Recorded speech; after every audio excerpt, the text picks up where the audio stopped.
My greedy mother-in-law demanded an extra $5,000 for shopping. I refused, and she hit me hard with a baseball bat. I dropped to the floor while my husband just stood there, watching this drama unfold and not stopping his mother. I was filled with anger.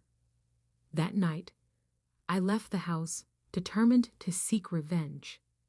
The next morning, when they woke up, I had a big, shocking surprise waiting for them. My name is Lisa, and I want to share my story. A story that began in a world filled with dreams, but quickly spiraled into a nightmare. At 29 years old, I was an online entrepreneur living in Dallas, Texas, thriving in the digital marketplace and earning about $30,000 a month. To outsiders, my life might have looked enviable. I worked from home, set my own hours, and enjoyed the fruits of my labor. But behind closed doors, I was struggling in a toxic marriage to my husband, Ryan, and his controlling mother, Evelyn. It all started with Ryan. We met in college, both ambitious and full of hope. We shared dreams of success, and for a while, it felt like we could conquer the world together. We married 3 years ago, thinking love would see us through anything. But as the months rolled on, reality set in. Ryan lost his job about 8 months ago, and that's when everything began to unravel. At first, I didn't mind supporting us. After all, I had built my business from the ground up. But the weight of responsibility started to feel like a mountain on my shoulders. I worked harder to make sure our bills were paid, the mortgage was covered, and groceries were stocked. Yet, instead of gratitude, I faced demands. Evelyn, Ryan's mother, was always hovering nearby, her eyes glinting with greed. In her late 50s, she had her own ideas about how I should spend my money. She never missed an opportunity to remind me of my duty as a daughter-in-law. "You're doing so well, Lisa," she would say, her voice dripping with false sweetness. "Surely you can spare a little more for family." The first time she asked for money, it was a few hundred to cover her luxury trip to a resort. I hesitated, but Ryan encouraged me to help her out. "It's just a little something to make her happy," he said, his eyes pleading. I relented, thinking it was harmless. But after that, it was never ending. Evelyn's demands became more outrageous over time. One evening, she called me into the living room. "Lisa, we need to talk," she began, her tone serious. "I've been thinking about my wardrobe, and it's looking a bit shabby. I need at least $5,000 for a shopping spree. You can afford it." I froze, my heart racing. "Evelyn, I'm already covering everything. The mortgage, utilities, groceries, all of it comes from my income," I replied, trying to keep my voice steady. "I can't just keep giving you money for luxuries." Her expression twisted into one of contempt. "You think just because you earn a little that you can ignore your responsibilities. This is your family too, Lisa," she snapped. Her words cut deeper than I cared to admit. "Family? You mean the family that doesn't contribute anything to the household?" I shot back, my patience wearing thin. I expected Ryan to step in and defend me, but he remained silent, his gaze cast down. The silence felt like betrayal. In that moment, the tension in the room snapped. Evelyn stood up, her frustration boiling over. "If you can't help, then maybe you should just get out of this family," she yelled, her face flushed with anger. "Maybe you should talk to Ryan about contributing," I shouted back, feeling a rush of defiance. Her eyes narrowed, and in a fit of rage, she picked up a baseball bat that was leaning against the wall. Before I could react, she hurled it toward me. I barely had time to flinch before it struck me in the face, the pain radiating through my entire body. I stumbled back, clutching my cheek as tears of shock filled my eyes. "What the hell, Evelyn?" I gasped, trying to catch my breath. I looked to Ryan, desperate for him to intervene, but he stood frozen, watching the scene unfold as if it were a reality show he couldn't change. My heart sank deeper. I realized, in that moment, that I was truly alone.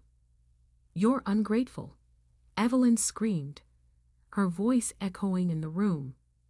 "You think you can just take without giving anything back. You don't belong here." It was a turning point. The moment I understood the depth of their manipulation, I felt a mix of rage and despair as I staggered back, the pain in my face overshadowed by the hurt in my heart. I couldn't believe I had let things escalate this far. That night, I packed my bags. I didn't care that Ryan wasn't home. He had gone out with friends, leaving me to fend for myself. I gathered my belongings, determined to reclaim my life, even if it meant returning to my parents' house. As I drove away, tears streaming down my cheeks, I felt a strange sense of relief wash over me. It was as if I had finally broken free from unseen chains. But along with that relief came a simmering anger, a desire for revenge. In the days that followed, I stayed at my parents' house, contemplating my next move. I knew I had to file for divorce. I was done living under the control of Ryan and his mother. I was tired of being treated like a bank instead of a partner. My resolve hardened as I thought of Evelyn's cruel words and Ryan's betrayal. I could see them coming back, begging me to return. I imagined Ryan looking for sympathy as he promised to change, and Evelyn all sweetness and light, pretending nothing had happened. I wouldn't fall for it again, but I had a plan. I needed to take control of the situation. If they wanted me back, they would have to pay for it. The thought of making them transfer ownership of the house into my name danced in my mind. It was a risky move, but I was done being the victim. As I plotted my revenge, I couldn't help but feel a mix of dread and excitement. I had a long way to go, but I was determined to reclaim my life and my worth. I was ready to face whatever came next. Little did I know, the battle was just beginning.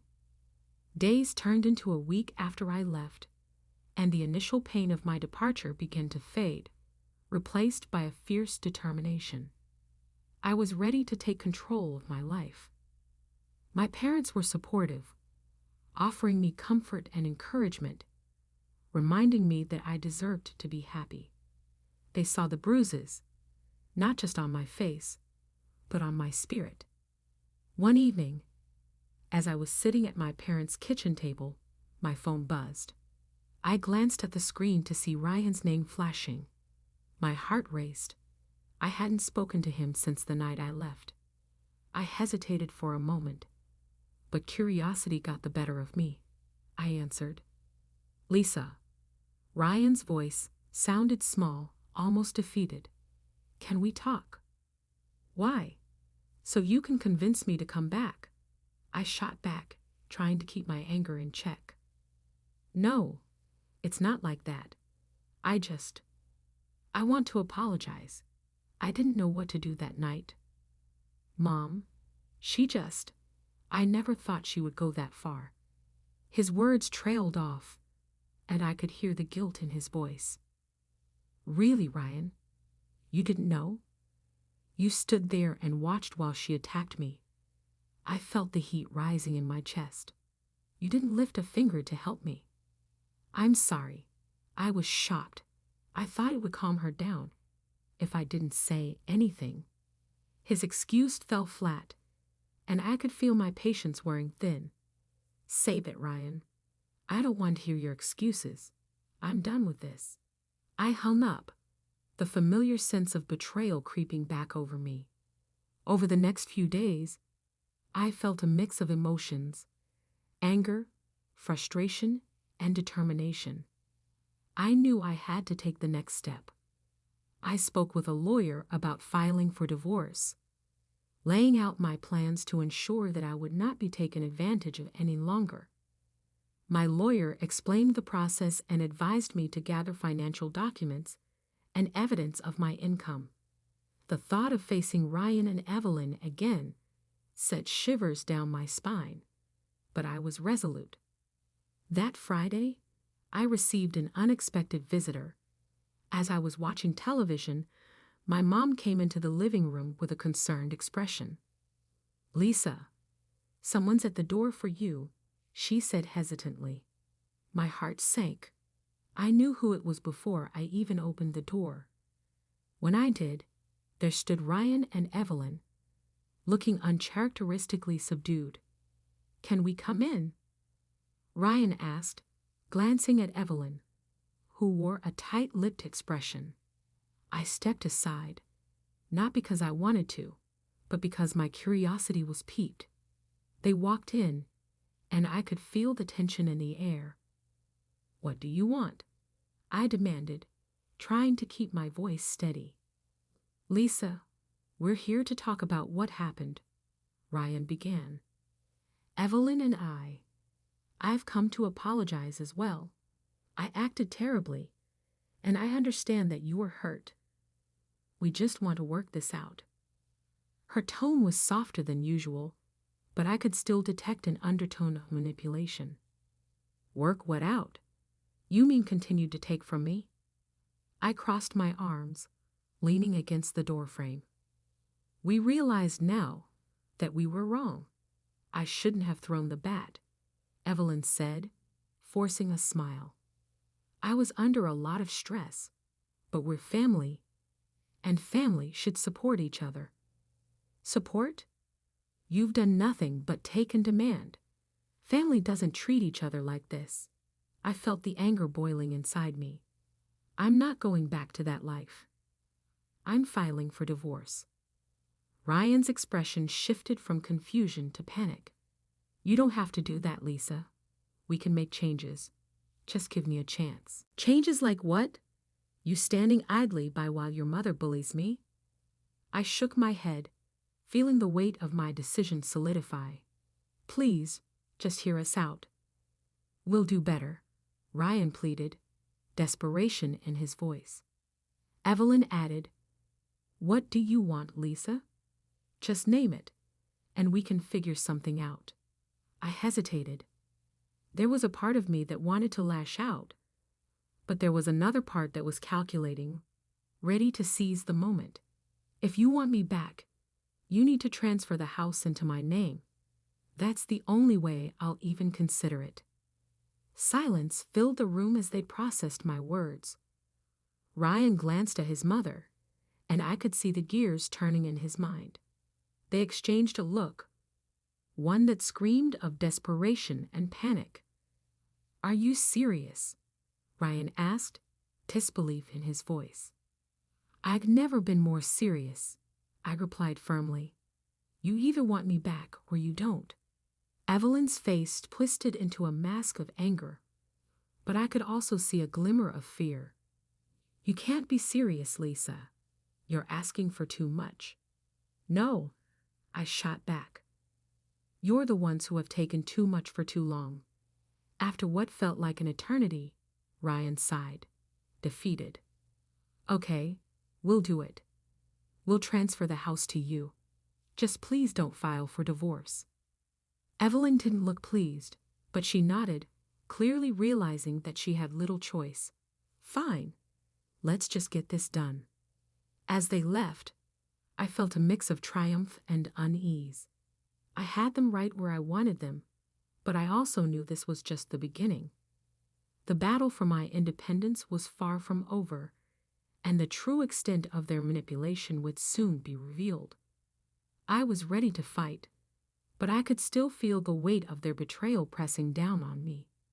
The next steps would be crucial, and I needed to stay strong. With a newfound sense of purpose, I began to prepare for the changes ahead, knowing that the final act of reclaiming my life was yet to come. After that confrontation, the atmosphere shifted in my life. I was filled with a mixture of hope and caution as I prepared for the transfer of the house into my name. I needed to ensure that every detail was handled correctly. This was my chance to reclaim my independence and finally escape the grip of Ryan and Evelyn.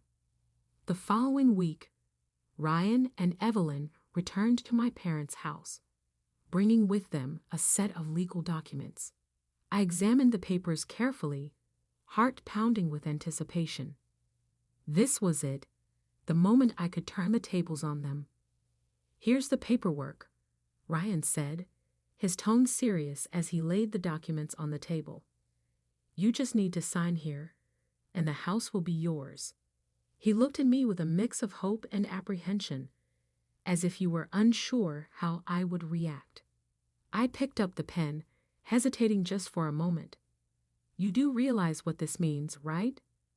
I asked, locking eyes with Ryan. "This isn't just about the house. This is me taking my life back."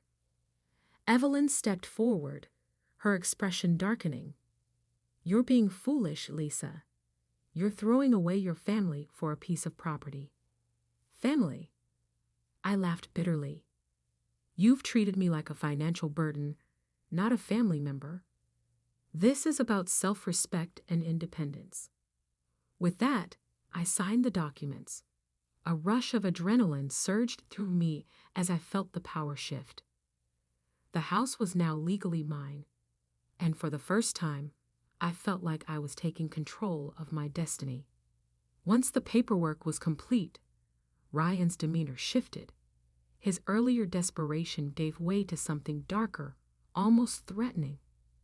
"You think you can just walk away? You don't know what you're getting into," he warned, his voice low. "What are you saying?" I asked, alarmed. "Things are different now, Lisa. You're making a big mistake," Ryan replied, a chilling smile creeping onto his face. Evelyn jumped in, trying to regain control of the situation. "This isn't just about you anymore. We're family. You'll regret this." But I was done listening to their threats. I stood tall, my resolve unwavering. "I won't regret taking my life back. This is the last time I'll let you manipulate me." As they left, the tension hung in the air like a storm cloud, heavy and foreboding. I was relieved, yet anxious, knowing that I had only begun to fight the battle for my independence.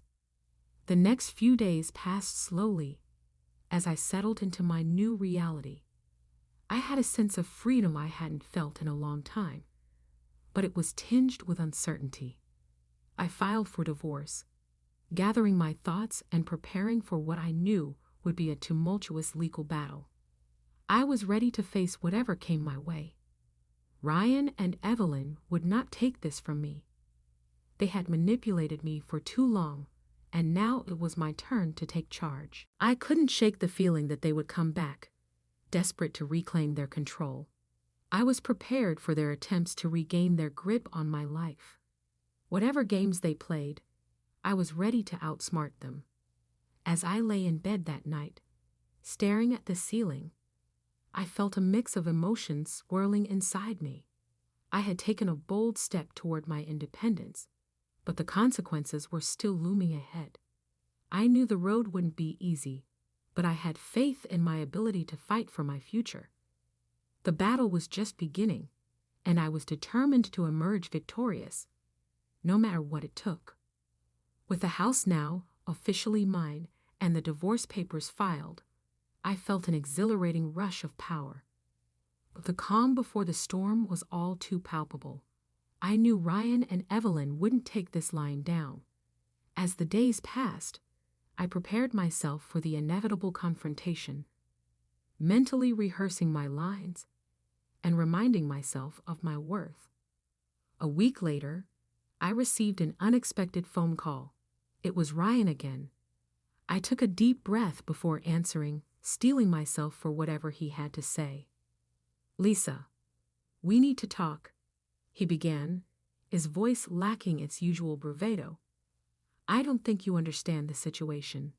"Enlighten me," I replied, keeping my tone firm. I just think you should reconsider the divorce. This isn't just about the house. It's about our future together, he said, desperation creeping into his voice. Future? Ryan, you made your choice when you stood by while your mother abused me. There's no going back now, I said, my heart racing. Evelyn is worried about you. She doesn't want to lose her family, he pleaded.